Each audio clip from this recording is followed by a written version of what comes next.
Alrighty, welcome back everyone. We just talked about the scheduling conflict that will be arising this upcoming year around the college football playoff in the NFL later on in the season, but they got to stay put on Saturdays for the college football playoff. That's what I'll say on that. But let's get into Ramogi Huma and let's talk about this guy because he's a name I'm sure you don't necessarily know as of right now, but you will in the future. I have very little doubt about that. I've talked about this a lot on this show where college football needs a voice.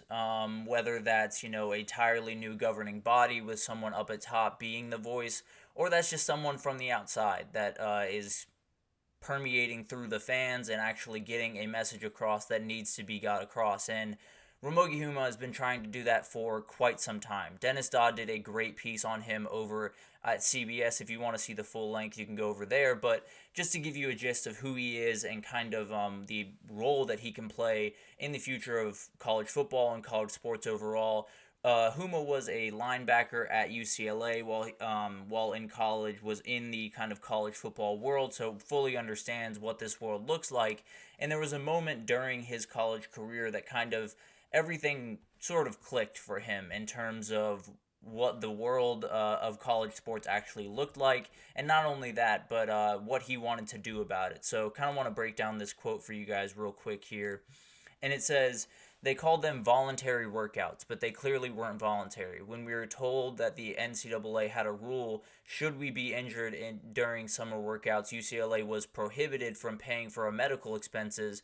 That was a big deal for me. So that gives you an idea of kind of where all this began.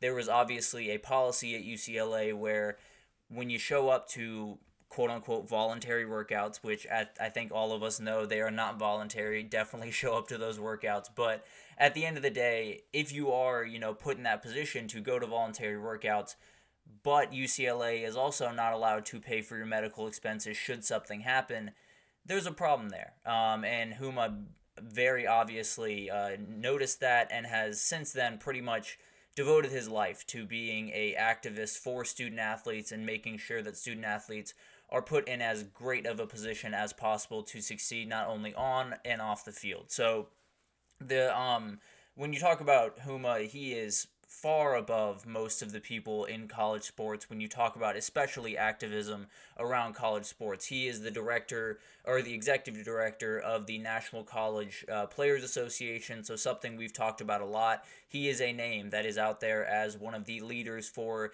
a possible players union, players association going forward in college football in particular, but also maybe just college sports overall, depending on what kind of role that takes and what kind of what that looks like, I suppose, at the end of the day. So I think one of the most impressive things about him is he's a constant, and I think we've all talked about college football in particular, but college sports overall, there's very little that are constants. There's a ton of changing. We've had tons of different NCAA directors since he's been in the game. We've had tons of different, presidents, and we've had power conferences employ 15 different commissioners since he's been in the game 23 years ago. And this guy has done the same thing. He's been a part of that nonprofit players association since 2001 and has only been building that out more and more. So it's remarkable. The fact that, when you look at college sports today, everyone says you got to adapt, right? Everyone says you got to change the way you're messaging. Everyone says you got to change the way that you go about things. The reality is, as long as you start on the right side of things, you ain't got no problem. And the reality is for Huma, he absolutely did. He started on the side of these players need a little bit more power. They need a little bit more ability to kind of flex their muscles in these conversations, or at least be in these conversations about the future of their sport. So he's been someone that has been big time on, at the forefront of this sport in terms of activism, and people have approached him of being that voice for college football, being that leader, whatever that may look like for the future of college football. Sounds like he's not super interested in that position as of right now. It sounds like he is fully focused on being an activist, not necessarily interested in getting in on the machine, more interested in trying to prod at it from afar, which I totally understand that. But I think one of the big things that we've learned in college sports is desperation is real, especially right now, and for order more than anything else. And I think there's a reality where right now he's not super inclined, but the more and more people are like, we really need someone like you in the door, I think the more and more he starts to think about it. And it's not necessarily to say that he is close to making that decision or is going to make that decision at all, but just to say there are a lot of people that want him to be in a bigger position of power, me included. The more I've learned about this guy, it's been more and more remarkable hearing about him, and not only the person that he was during his college days, but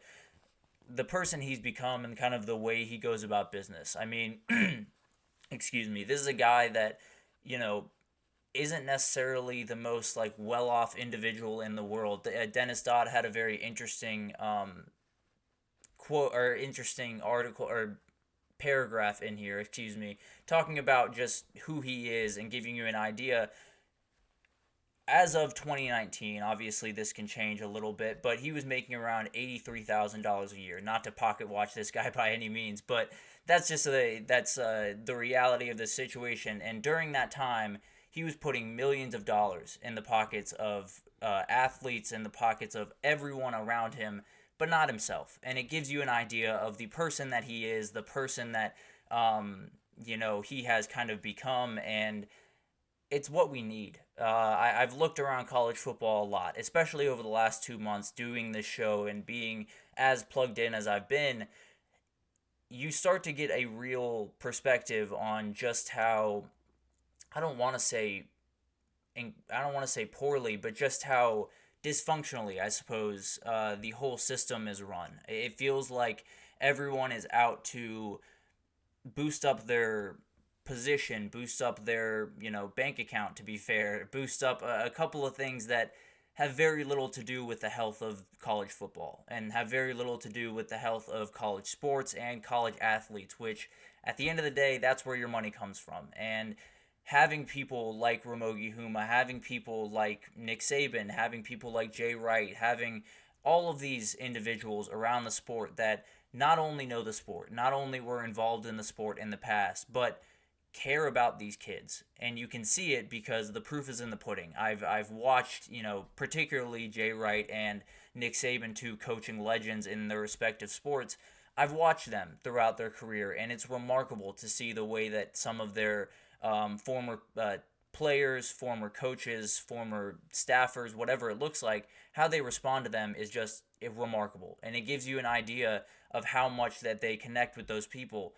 Huma's no different. I realize I just put Homa in the lower third. I very much apologize for that. That was unintentional. But he's one of those people, and you need just as many of those people in that room as possible. I know that you're not going to offset the TV execs. You're not going to offset the lawyers and the people that are not involved in the sport that like to make decisions for this sport. But more of these people, more of the Ramogi Humas, more of the Nick Sabans, more of the, I'm sure there are a million names that I'm leaving out that are doing remarkable things like Huma is doing.